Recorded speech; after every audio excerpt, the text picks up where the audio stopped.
মালয়েশিয়ায় সাঁড়াশি অভিযানে আগামী 17 জুলাই ইমিগ্রেশন কর্মকর্তাদের সঙ্গে বৈঠকে বসবেন হাইকমিশন। দেশটির বসবাসরত অবৈধ অভিবাসীদের বিরুদ্ধে অভিযানে বিপন্ন হয়ে পড়েছেন প্রায় কয়েক লাখ বাংলাদেশি। দেশটিতে পুলিশের অভিযানে বাসাবাড়িতে ঘুমাতে পারছেন না প্রবাসীরা, প্রকাশ্যে চলাফেরাও করতে পারছেন না তারা, রাত কাটাতে হচ্ছে বনে জঙ্গলে। কম বেতনে কাজ করতে পারলেও এখন সেটাও পাচ্ছেন না তারা। এ পরিস্থিতিতে মালয়েশিয়া থেকে অনেকেই ফোন করে স্বজনদের কাছে জানিয়েছেন তাদের বর্তমান পরিস্থিতির কথা। নিরাপত্তাহীনতায় দিন কাটাচ্ছেন তারা। এ সমস্যা সমাধানে 10 জুলাই ইমিগ্রেশন কর্মকর্তাদের সঙ্গে বৈঠক করার কথা ছিল দূতাবাস কর্মকর্তাদের।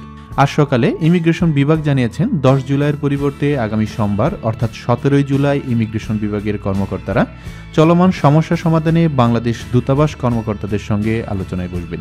এ তথ্য দূতাবাস সূত্রে জানা গেছে। 1 জুলাই মধ্যরাত থেকে শুরু হওয়া দেশটির প্রত্যন্ত ইমিগ্রেশন বিভাগের সাঁড়াশি অভিযানে 1,500 বাংলাদেশির প্রায় 3,500 অভিবাসীকে আটক করে পুলিশ। এ পরিস্থিতিতে প্রবাসীরা ভিড় জমিয়েছেন দূতাবাসে।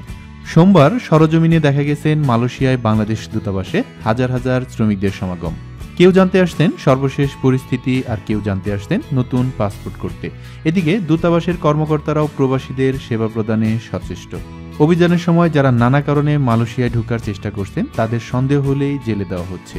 বৈধ কাগজপত্র থাকার পরেও অনেক বাংলাদেশি জেল খেটে দেশে ফিরছেন বলে বিভিন্ন সূত্রে জানা গেছেন। মালয়েশিয়ায় কর্মরত বিভিন্ন দেশের অবৈধ শ্রমিকদের বৈধতা নিশ্চয়ের জন্যই ই-কার্ড নিবন্ধন মাধ্যমে গত 15 ফেব্রুয়ারি থেকে শুরু হওয়া নিবন্ধন গত 30 জুন পর্যন্ত সময় দিয়েছেন সে দেশের অভিবাসন কর্তৃপক্ষ। ওই অবৈধ শ্রমিকদের 30 জুনের মধ্যে ই-কার্ড নিবন্ধন করে কাজের অনুমতিপত্র সংগ্রহ করতে বলেছেন মালয়েশিয়ান সরকার। এই খবরটি সকল প্রবাসী বন্ধুদের কাছে পৌঁছে দিতে অবশ্যই ভিডিওটি শেয়ার করতে ভুলবেন না। আর এই খবরটি সম্পর্কে আপনার কোনো প্রশ্ন থাকলে অবশ্যই নিচে কমেন্টস করুন। প্রবাসীদের ঘটে যাওয়া সব খবর সবার আগে পেতে আমাদের চ্যানেলটিতে সাবস্ক্রাইব করে সাথেই থাকুন।